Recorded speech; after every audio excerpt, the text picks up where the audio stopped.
વિજય કુમાર, આ શું થઈ રહ્યું છે? આપણે એને ઘરમાંથી કાઢી મેળવાના હતા અને આ બાજુ તો ઘરની ચાવીઓ જતી રહી. હા મામા, બધું જ બરબાદ થઈ ગયું. જે નહોતું થવું જોઈતું એ જ થઈ ગયું. અધિકાર મળ્યા નહોતા ત્યારે એ ટણી કરતી હતી. હવે આપણા પર રાજ કરવાની ઈચ્છા રાખવા વાળી આપણને છોડશે ખરી? નહીં છોડે, ચાન્સ જ નહીં. આપણી આઝાદી પર સવારી કરશે. આપણને બધાને કઠપૂતળીની જેમ નચાવશે. આપણા બધા સપના તૂટી જશે. આપણી કોઈ વાત નહીં માને. હવે ધમકી આપવા વાળાના મોઢા બંધ કરાવી દીધા છે મામા. હવે બધું ખતમ થઈ ગયું.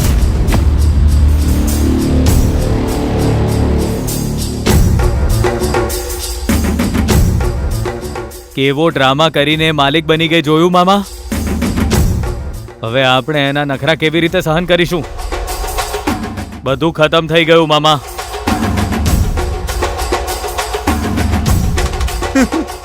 આ રીતે પસ્તાવો કરીને રડવાથી શું ફાયદો? જે ચાવીઓ જતી રહી છે એ પાછી આવવાની છે. વિજય કુમાર, જો મારો કહેવાનો મતલબ એમ છે કે બી એના પાસે બુદ્ધિ હોવી જોઈએ.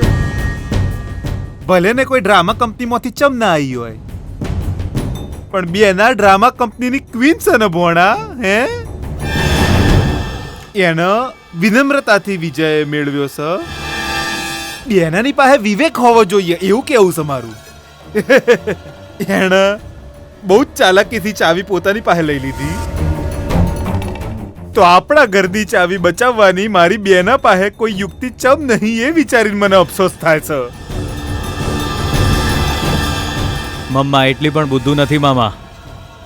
ચાવી એને આપી દીધી છે એટલે એની પાસેથી પાછી લેવા માટે કોઈ આઈડિયા હશે એની પાસે. નહીં આપું એવું કહી દેવું એટલું પણ સરળ નહોતું મામા. કેમ કે ડેડને ડાઉટ જવો ના જોઈએ ને. હારીને જીતવાની કળા મમ્માને આવડે છે. હા, તો પછી બેના ઈંટનો જવાબ પથ્થરથી હાલશે એમ?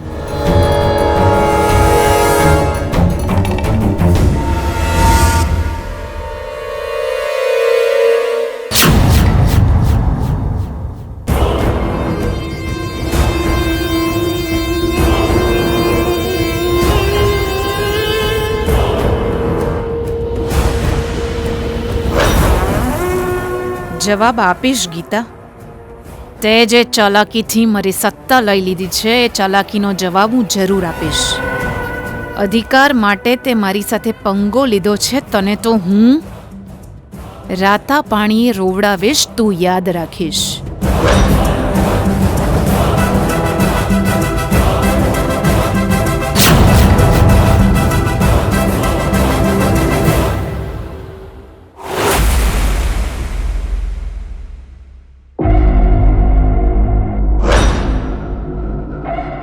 ભાનુ,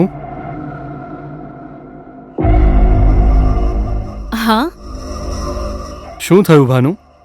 એ બાજુ ફરીને કેમ ઊભી છે? શું થયું?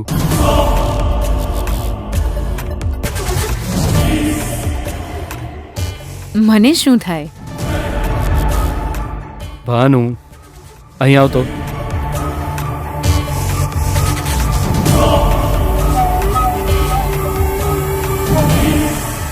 તું ખુશ નથી લાગી રહી. કેમ? ગીતાના હાથમાં અધિકાર આપી દીધો એટલે તું નારાજ છે કે શું? કે પછી તારી પાસેથી અધિકાર જતા રહ્યા એટલે? શું? તમે પણ કેવી વાતો કરી રહ્યા છો? મને તમારા સુખથી વધારે બીજું શું જોઈએ બોલો તો? તમારો નિર્ણય જ મારો નિર્ણય હોય છે ને?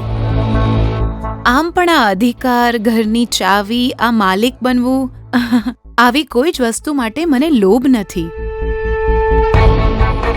મારી સાથે તમે છો ને, હું તો એમાં જ ખુશ છું.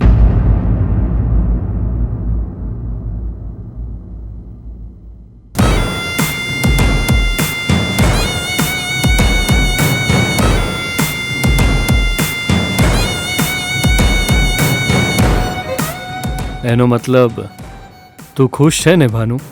એ પણ કોઈ પૂછવાની વાત છે? એકચ્યુઅલી આ વિશે હું તમારી સાથે વાત કરવાની જ હતી.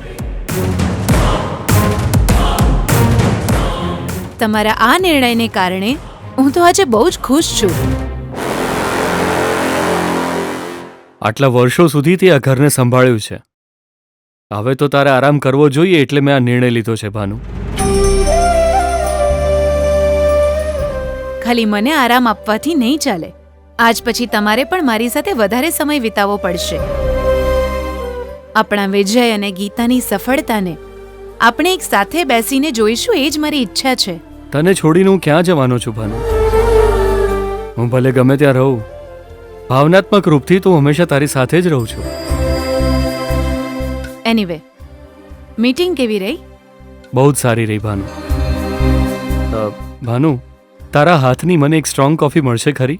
Y not? એક કેમ, 2 કોફી લઈ આવીશ. હા, કેટલા દિવસથી આપણે સાથે બેસીને કોફી જ નથી પીધી.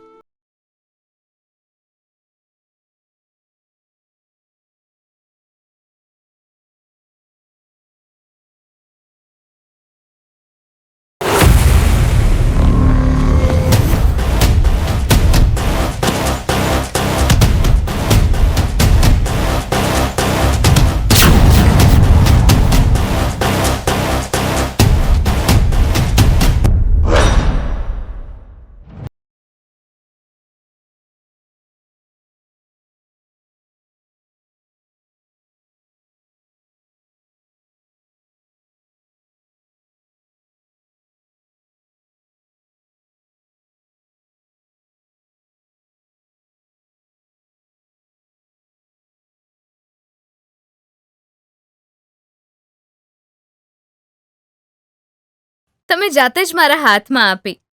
કેવું લાગી રહ્યું છે તમને?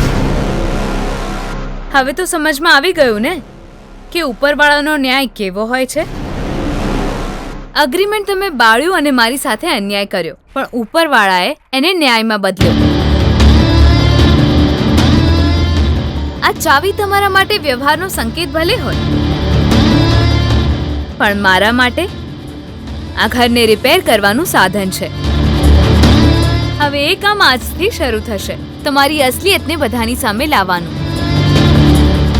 તમારા જે રૂપ બધાની સામે આવશે, તેમ હું મારા લક્ષ્યની તરફ વધુ એક ડગલું આગળ વધીશ. તમારા માટે તમારી જાતને બચાવવી બહુ જ મુશ્કેલ બની જશે. તારી ચારે તરફ કાંટા જ છે, તો પછી તારા પગમાં કાંટા વાગે એ સ્વાભાવિક છે ગીતા. જે કાંટા પગમાં વાગશે એને પગ એમ જ રાખીને હું આગળ નહીં વધું સાસુમાં. એ કાંટાને હું કાઢીને જ આગળ વધીશ. જ્યારે તારા જ માથે તલવાર લટકી રહી હોય ત્યારે મને મુક્તિ આપવાની વાતો કરવી એ વધારે પડતું થઈ રહ્યું છે એવું નથી લાગતું? કંઈક વધારે તો થઈ જ રહ્યું છે. તમે પણ થોડું ચેતી શકો છો. એટલા માટે કે આગળ જે કંઈ પણ ઘટવાનું છે એનાથી તમારી આત્મા પણ ધ્રુજી ઉઠશે. તમારી અંદર ગમે તેટલો વિશ્વાસ હોય એ ઓછો જ પડવાનો છે. એય, જે આગ બુઝાવવાની હોય એ છેલ્લે વધારે જ ભડકે છે. તો ભડક. બુઝાતા પહેલા તમારા રહસ્યોને હું બહાર પ્રકાશમાં લાવીને રહીશ. કોઈ પણ રાઝ બહાર નહીં જાય, કેમ કે એના પહેલા તું આ ઘરમાંથી બહાર નીકળી ગઈ હોઈશ. જોજે, મારી સાથે યુદ્ધ લડવું એટલું સરળ સમજે છે તું. તારા હાથમાં આ ચાવી જેવું શસ્ત્ર આવી ગયું એટલે હું હાર માની લેશ એવું સમજે છે. પ્રતિસ્પર્ધી મૌન હોય એનો મતલબ એના દિમાગમાં નવો પ્લાન ઘડાઈ રહ્યો છે. સમજી જા. યુદ્ધ અત્યારે હવે બીજા ચરણમાં પહોંચી ગયું છે. મોતનો ડર હવે તને સતાવશે. તું મને ચેલેન્જ કરી રહી છે ને, પણ એકના એક દિવસ તારે હાર માનવાનો સમય જરૂર આવશે. તમે ખાલી જીતવા માંગો છો, હારવા નથી માંગતા. હવે થશે સત્યની જીત. એનો સમય ઓલરેડી આવી ચૂક્યો છે સાસુમાં.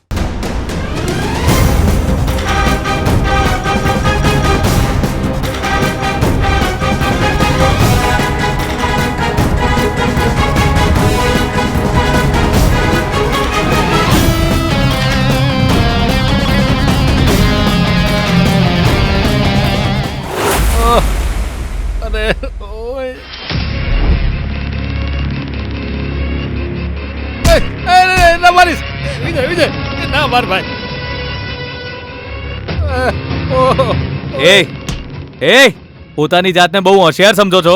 અરે, એ ગીતાએ તમને કીધું કે આશ્રમમાં રસોઈ મોકલી છે વિજયે, અને એમાં ઝેર ભેળવ્યું છે એણે. વિજયને જેલમાં જતા રોકવો હોય તો જઈને એ રસોઈ ફેંકી દો, એટલે તમે બોસને બચાવવા નીકળ્યા. બિલકુલ પાગલોની જેમ આગળ પાછળનું વિચાર્યા વિના તમે એ ખાવાનું ગટરમાં ફેંકી દીધું. હે, ગટરમાં ફેંકી દીધું? એ મારા આખા પ્લાનને બરબાદ કરી નાખ્યો. બરબાદ કર્યો તમે.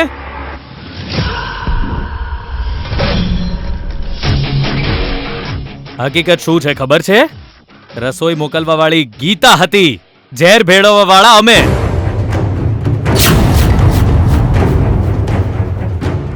એ જેલમાં જવાની હતી, તમે લોકોએ એને બચાવી લીધી.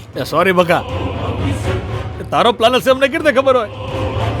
એ તું ન હારી જા ને એટલે જ અમે પણ એ પ્લાન કરી રહ્યા હતા ભાઈ.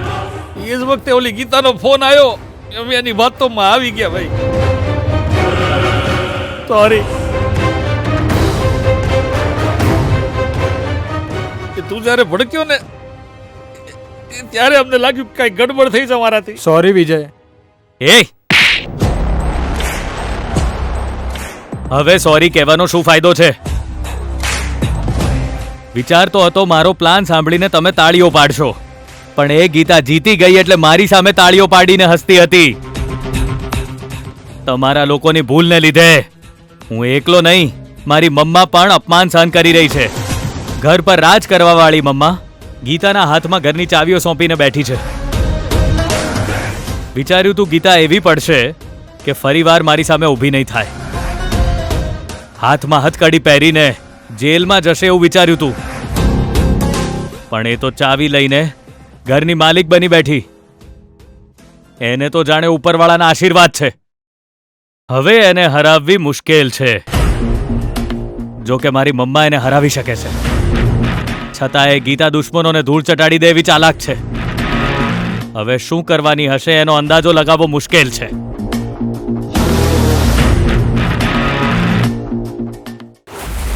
ભૈલા, હા? આજે ખબર નહીં કેમ મને બહુ જ ભૂખ લાગી રહી છે. હું ક્યારે નાસ્તો કરીશ એવું વિચાર આવે છે જો મને. બેના ગ્રાઉન્ડ રેડી છે, જઈને 6 4 મારવા લાગ.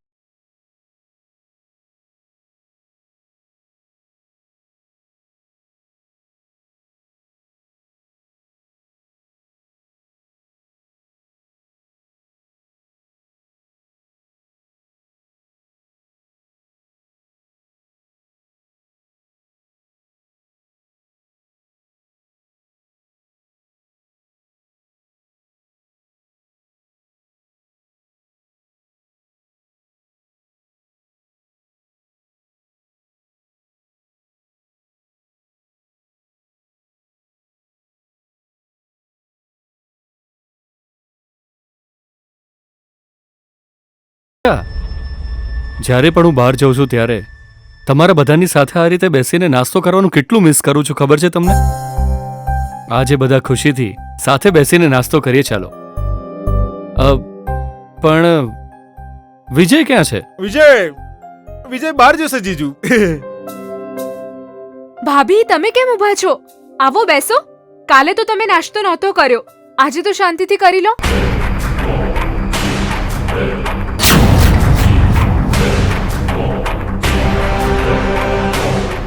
શું કાલે ગીતાએ નાસ્તો નહોતો કર્યો? પણ ભાનુએ તો કાલે કેસર ભાત બનાવ્યા હતા ને?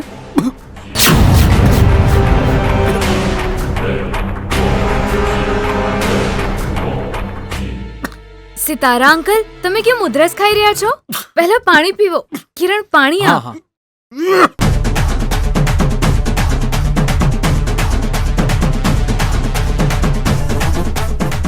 જલ્દીથી પાણી પીવો. ક્યારેક આવી ઉધરસ આવે તો માણસ ઉપર જતા રહે છે સિતારા અંકલ.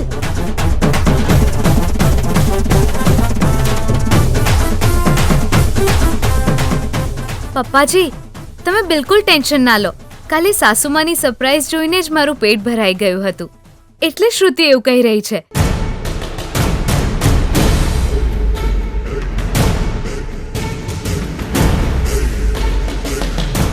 સાસુમા,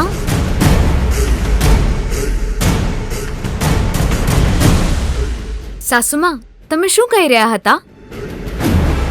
શું વાત છે ગીતા? પપ્પાજી, તમારા માટે સાસુમાએ એક માનતા રાખી હતી. માનતા? હા પપ્પાજી.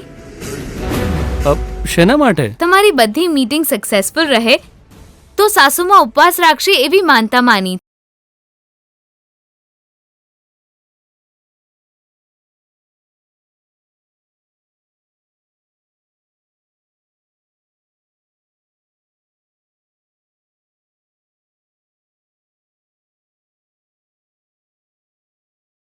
હેને સાસુમાં?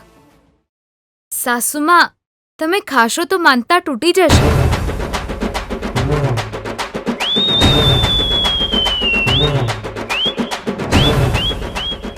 ઓહો, પપ્પાજીએ ઉપવાસ રાખવાની ના પાડી છે કે શું? પતિદેવ કહે તો પછી ઉપરવાળો શું કરી શકે? તમે ખાઓ સાસુમાં.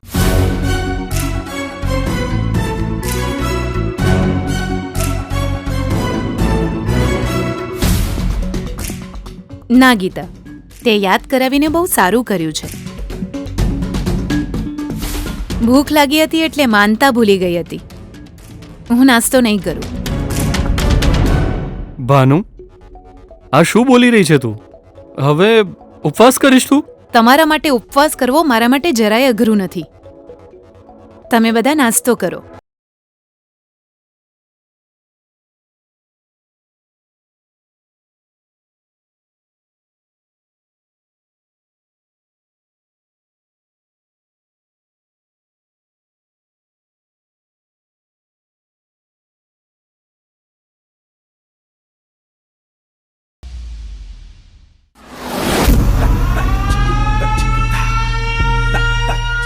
સોરી સાસુમાં, કદાચ મારાથી તમને તકલીફ અપાઈ ગઈ.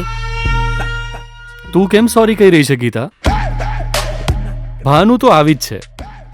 જો કોઈ માનતા રાખી લે ને એ એને જરૂર પૂરી કરે છે.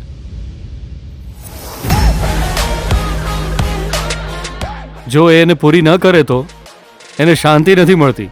ટૂંકમાં કહું તો તેની માનતા તૂટવાથી બચાવી લીધી. ઠીક છે, ચલો બધા નાસ્તો કરો.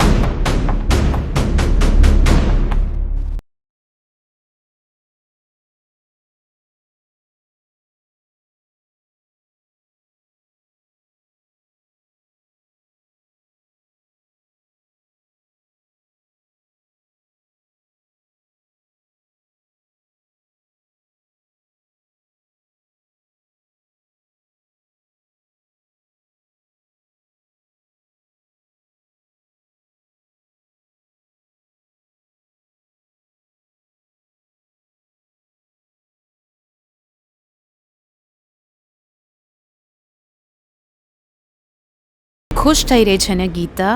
જેટલું ખુશ થવું હોય એટલું થઈ જા. બકરીની બલી ચડવાની હોય પહેલા બકરી પણ આ જ રીતે હસતી હોય છે. આજે તે મને જબરજસ્તી ભૂખી રાખી છે ને? હું તને રાતા પાણીએ રોવડાવીશ, યાદ રાખજે.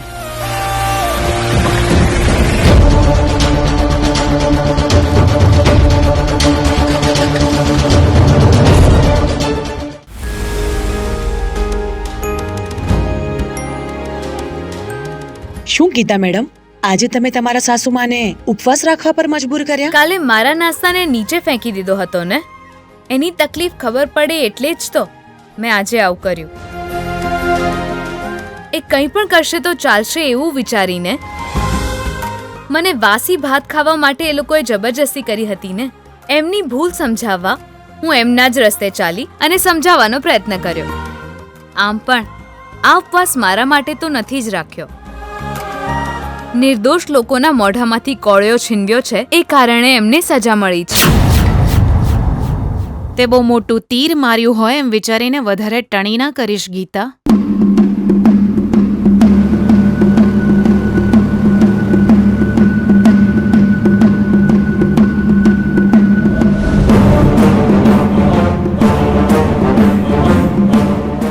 એક દિવસ ઉપવાસ કરવાથી હું કંઈ મરી નહીં જઉં ગીતા. અને આમ પણ ઉપવાસ કરવો આરોગ્ય માટે સારો હોય છે. હું તમારું સ્વાસ્થ્ય સારું રહે એ જ ઈચ્છું છું સાસુમાં. એટલા માટે કે અત્યારે તમારું જોવું, અનુભવ કરવો બહુ જરૂરી છે સાસુમાં. એય, બહુ થયો તારો બકવાસ. આ સમયનું ચક્ર છે ને એ ફરતું જ રહે છે ગીતા.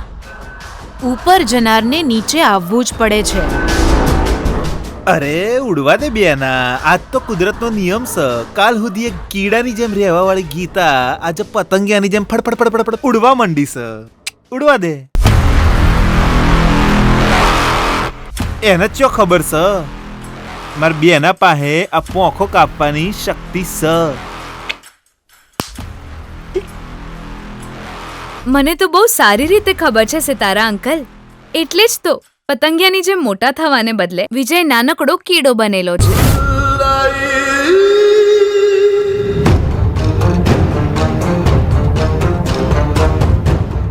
સાચું કહ્યું ને?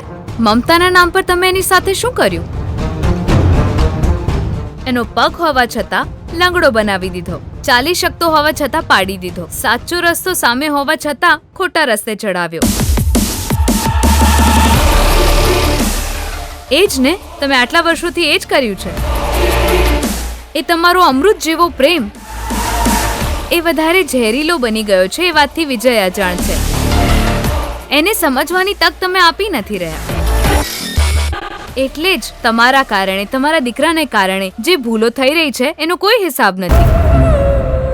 સુધરવા માંગશો તો એક નહીં, બહુ બધી સુધરવાની તક આપીશ. સુધરી જાઓ, નહીં તો શું કરવાનું છે એ મને સારી રીતે ખબર છે. કેટલાક દાગ કપડાને ગમે તેટલી વાર ધોવો, એ જિદ્દી હોય કે જતા જ નથી. ડાઘ પડે એટલે કપડાને ધોવા જરૂરી હોય છે. સિતારા અંકલ, પર્દાફાશ કરવામાં હું કેટલી એક્સપર્ટ છું એ કદાચ તમારી બહેનાને નથી ખબર. તમે જ એમને થોડું સમજાવો.